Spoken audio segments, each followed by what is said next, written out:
Welcome back. The news in details. President Abdel Fattah el-Sisi inaugurated the Global Congress on Population, Health and Development at the new administrative capital on Tuesday. Addressing the four-day Congress, President el-Sisi described it as an important platform to discuss population. The head of state warned that financial resources directed to education cannot be increased under the increased population rate. He said Africa's population is projected to reach 1.6 billion in the near future, adding that overpopulation is of the biggest challenges facing Egypt. President el-Sisi further said reproduction freedom is not ultimate because it is tied to the development file. He stressed on the significance of supporting the role of the National Council for Population and directed that the Prime Minister presides over the council. The President noted that costs of wars Egypt went through had affected resources directed to face overpopulation. Meanwhile, President el-Sisi attended the first session of the Congress dubbed Population and the Future of Healthcare, Challenges and Chances. Addressing the session, he said the state has exerted tremendous efforts to overcome overpopulation. He added that the past 10 years had witnessed big efforts in all paths to overcome the gap between population growth rates and the aim for population rate. The Global Congress on Population, Health and Development was held under the auspices of President el-Sisi on Tuesday. Addressing the event, Health Minister Khaled Abdel Ghaffar said overpopulation is the biggest challenge facing development, saying it is a 6-decade-old problem. In his address, the minister reviewed efforts to reduce population growth rates. He said Egypt is nominated to increase by 17 million in the coming 10 years. Abdel Ghaffar said family planning is the largest project that has been adopted. He also reviewed the most significant Egyptian family health scanning indicators and the features of the National Strategy for Population. Organizers said the event drew the attendance of 8,000 participants. On the sidelines of the Global Congress on Population, Health and Development, Nile TV's correspondent Hani Farag held the next interview with Mr. Jeremy Hopkins, representative of the UNICEF in Egypt.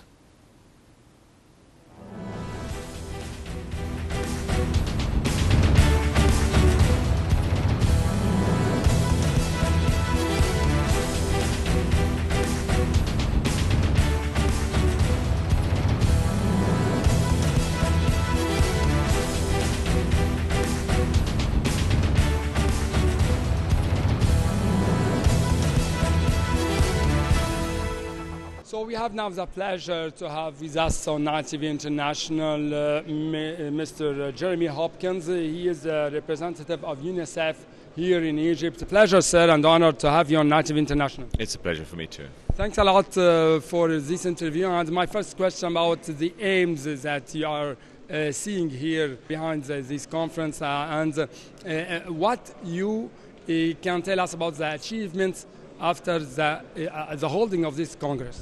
Well, this conference is looking at the interplay between population, health and development. And of course, those are the three critical elements, if you like, of the discussion. Yeah. So today brings together a whole host of experts over the next few days who will be discussing the challenges that we face in Egypt and shared experiences from other countries, where we look at how we can ensure that the population has access to health and that the country develops as it should. And of course, as head of UNICEF, my concern and my interest is that every child is able to fulfill her rights.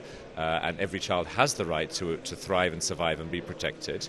And this is regardless of population growth, but it is nevertheless one of the challenges that is on the table today. Yes, this leads us to another question about the services that we have to present to the population in these conditions, in the actual conditions in the world. How do you see the challenges which are facing nowadays the population?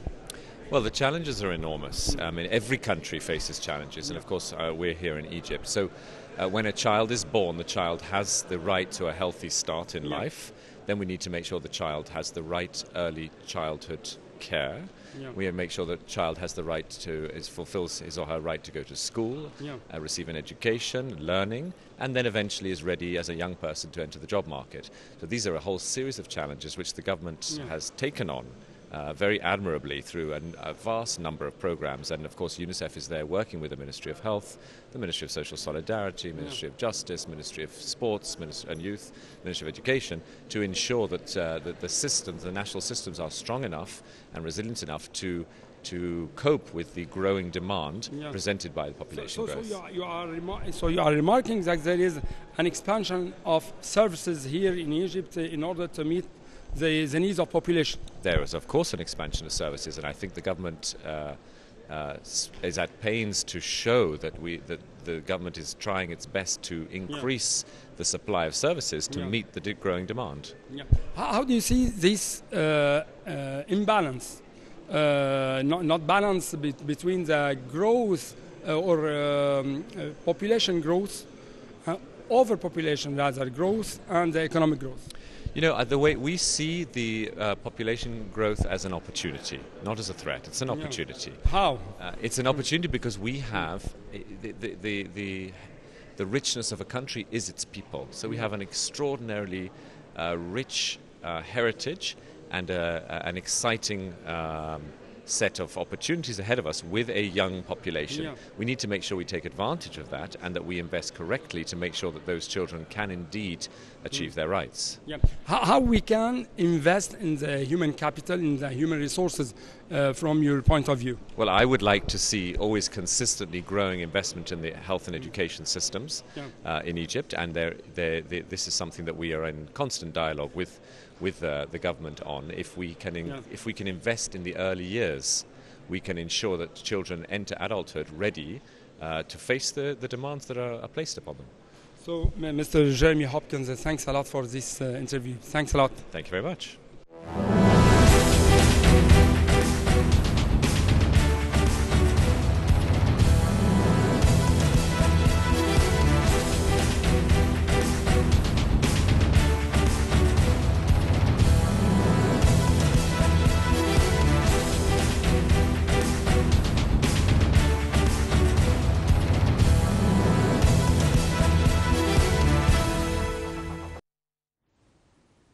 Also on the sidelines of the global Congress on population health and development, Nile TV's Hani Farag held the next interview with Dr. Fadia Saada, Human Development Director, the Middle East and North Africa region, World Bank.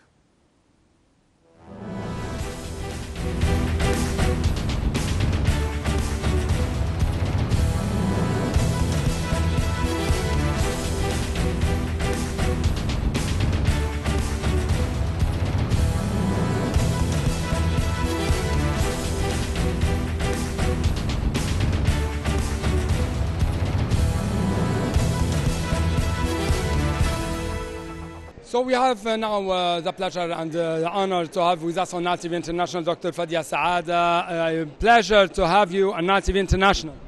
Thank you very much. Pleasure to be here. Pleasure also that I have heard your remarks about the experiences, about also the experience of some countries here in Middle East in the sector of population, the sector of health. But one of your statements, it was 2/3 of the wealth of the country is the human capital. Why you have said that? Thank you. I was asked to speak about human capital, and there's a report from the World Bank about the wealth of the nations, where it really did the analysis, and it found that 2/3 of the global, this is a global figure, of the wealth of nations constitutes human capital, and that's actually sometimes a lot of people miss that, and that's why we encourage people to look at when they think of the wealth, not to just look at things that produce just cash, but to look at really the whole wealth of nations. Because in those areas you will find that human capital is a large part. And that's again why we also think that investment in human capital is a very important one, because it's not only an expense, it's actually a real investment that will increase the wealth of nations. So there is both sides. Yes, it's very expensive, in order to give the populations a great quality of services. But also, in the end, or on the other side, it will be a wealth for all the nation, for all the countries. Well, as we heard in the discussion, things need investment. The investment needs to be efficient and to be producing good quality and effective. But also it will produce a lot of investments and wealth for the clients and for the people. As they say, it is really your people are your biggest asset. So let's invest in people. So you have made also some remarks, very great remarks about your observation towards the strategies adopted here in the Middle East countries. Well, in the Middle East, what we find is that we have a lot of good investments or a lot of variation in investments in human capital. But one of the striking things is the low utilization of human capital. And that has to do a lot with labor market and female labor force participation and the youth participation in labor. So this is an area that really we need to pay attention to, as well as to look at the whole life cycle from early childhood all the way through the life cycle to the aging populations. My last question, there was some recommendations about how countries can really get a good strategies in order to have their population as a wealth. Well, the key is to try and address it again from all the ages of life cycle. It's not important only to educate, to put kids in school. It's important they get quality education. So this is one of the examples I gave. And this is how you have to build capacity, you have to utilize capacity, and you have to maintain capacity. And this is how you get a winner. So, and it has to be tailored to each country. So I hope that this workshop here and Congress in Egypt will help you move forward on this agenda. Our UN representatives here, thanks a lot for this interview. My pleasure. Good luck.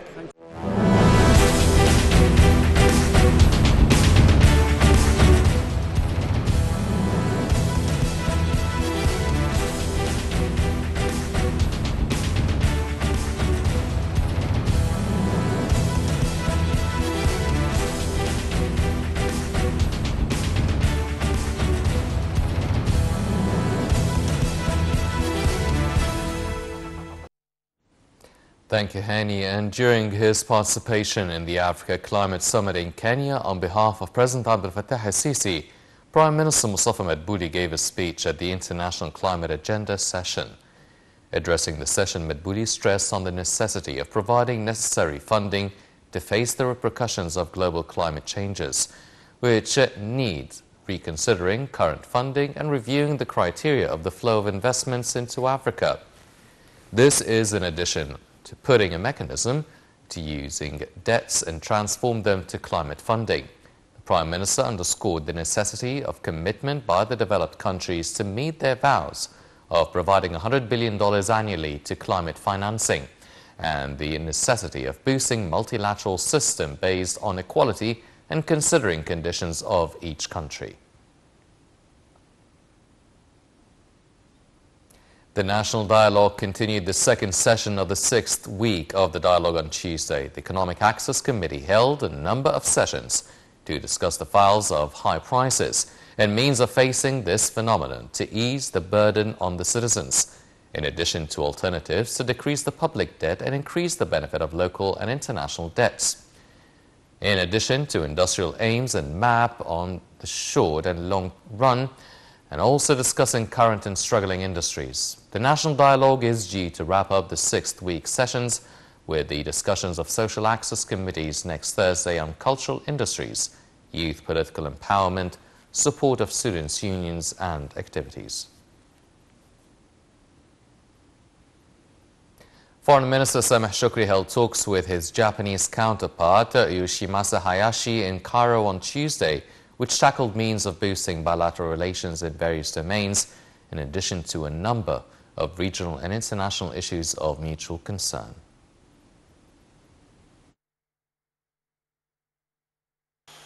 Foreign Minister Sameh Shoukry met with his Japanese counterpart Yoshimasa Hayashi in Cairo on Tuesday. The top diplomats reviewed means of boosting bilateral relations in various domains, in addition to a number of regional and international issues of mutual concern. At a joint press conference following their talks, the two top diplomats hailed distinguished ties binding the two nations. Minister Shoukry said their talks tackled means of enhancing cooperation between Egypt and Japan, including the resumption of direct air flights between the two countries starting on the 14th of September and expectations of an increase of tourist flow. He expressed Egypt's appreciation to Japan's enhancement of national projects in Egypt, including the Grand Egyptian Museum, in which Tokyo was looking forward to participating in its inauguration ceremony. Shoukry said the two sides are looking forward to attending the upcoming strategic dialogue between the two countries in Tokyo next December, which they hoped would result in a declaration that translates tangible steps in cementing ties with the aim of realizing the two people's interests. He further expressed hope of expanding Japanese investments in promising and available fields. Minister Shoukry said they had exchanged visions regarding a number of regional and international issues of mutual concern, including the impact of the war in Ukraine on developing nations, describing their talks as positive and constructive. The minister noted that their talks also centered on the Palestinian cause, the situation in Libya and Yemen, as well as the crisis in Sudan. He said they had consensus visions regarding a number of regional and international issues and agreed on continuing consultations and coordination in different political, economic, and cultural fields. The top diplomat affirmed that the visit reflects the two sides' keenness to foster bilateral relations, especially within the framework of the Japanese premier's visit to Cairo, which witnessed the declaration of their ties' promotion to the strategic level. For his part, the Japanese minister reiterated that Japan would continue consultations with Egypt concerning the global food security in light of the ongoing Russian-Ukrainian crisis. On Sudan's crisis, he expressed Japan's concern regarding the current humanitarian situation in the country. Later, the Japanese minister addressed the opening session of the political Arab-Japanese dialogue at the Arab League headquarters in Cairo, which was attended by the League's Secretary General Ahmed Abul Ghait and Minister Shoukry. The trio later held a joint press conference during which Shoukry said Arab countries seek to enhance cooperation with Japan in the coming stage thanks to the country's balanced positions and ties with the Middle East region. Minister Shoukry referred to the volume of trade between the two sides in 2021, which reached $21 billion. For his part, Abul Ghait stressed the significance of continuing dialogue and communication with Japan to support their mutual confidence and cooperation, noting that cooperation with Japan had witnessed a noticeable development in recent years. And the Japanese minister stressed that consolidating peace in the Middle East region would not realize except through settling the Palestinian cause, asserting that Tokyo's position regarding a two-state solution is constant and would not change. Foreign Minister Sameh Shoukry received on Tuesday Commissioner General of the United Nations Relief and Works Agency for Palestinian Refugees in the Near East, UNRWA, Philippe Lazzarini. The meeting probed the UNRWA work aimed at current regional situations in light of the urgency of the services it provides for Palestinian refugees in hosting countries. Shoukry voiced Egypt's support for the agency and asserted the need for avoiding linking financial contributions to the agency with political considerations. For his part, UNRWA Commissioner appreciated Egypt's efforts in drumming up international support to the agency and said his agency is keen to continue close consultations with Egypt.